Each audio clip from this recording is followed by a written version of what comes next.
છો બધા મજામાં? તો તમે બધા મજામાં જ હશો અને હું પણ મજામાં છું।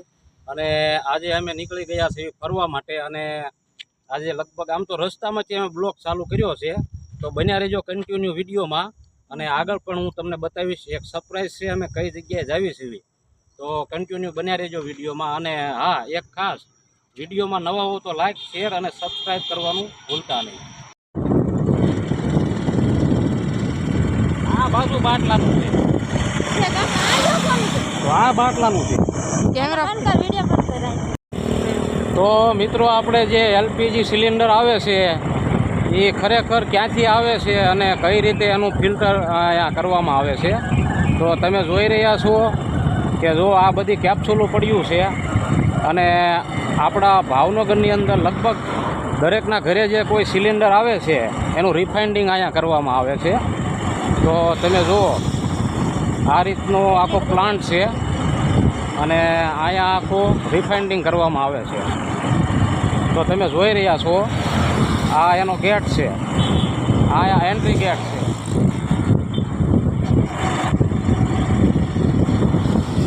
તો બન્યા રહેજો કન્ટિન્યુ વિડીયોમાં અને જોતા રહેજો વિડીયો।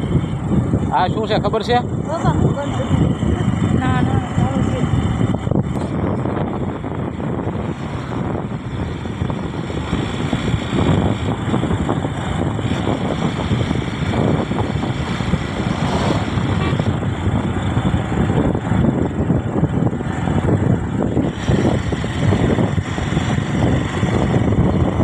તો અત્યારે આપણે આવી ગયા છીએ મિત્રો ભાવનગર શ્રી કૃષ્ણકુમારસિંહજી જે હતા એનો રાજમહેલ જોવા માટે।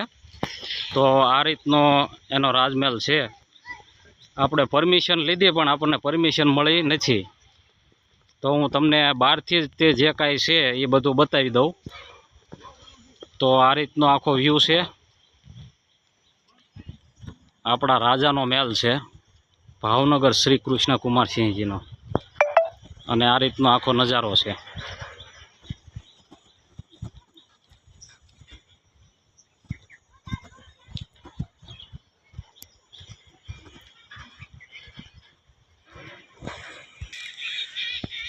જાહેર સૂચના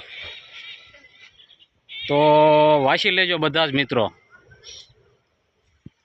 અને આ રીતનો આખો નજારો છે, વ્યૂ છે। તો આ રીતની હવેલી છે, જુઓ તમે, આપણે બહારથી જોઈ લેવી।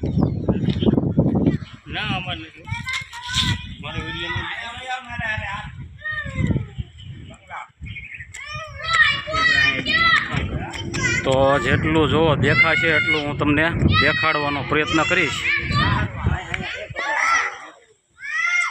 કારણ કે આપણે પરમિશન લેવા માટે ઘણી બધી મહેનત કરી પણ ન મેળાયો કાંઈ। મેં કીધું આજ આપણા સબસ્ક્રાઈબર ફેમિલી જેટલા પણ છે એને બધાને આપણે રાજાના મહેલ બતાવી। તો આ બાજુ બાળકોને બધાને રમવા જેવું છે સરસ મજાનું, જો બાળકો રમી શકે અહીંયા।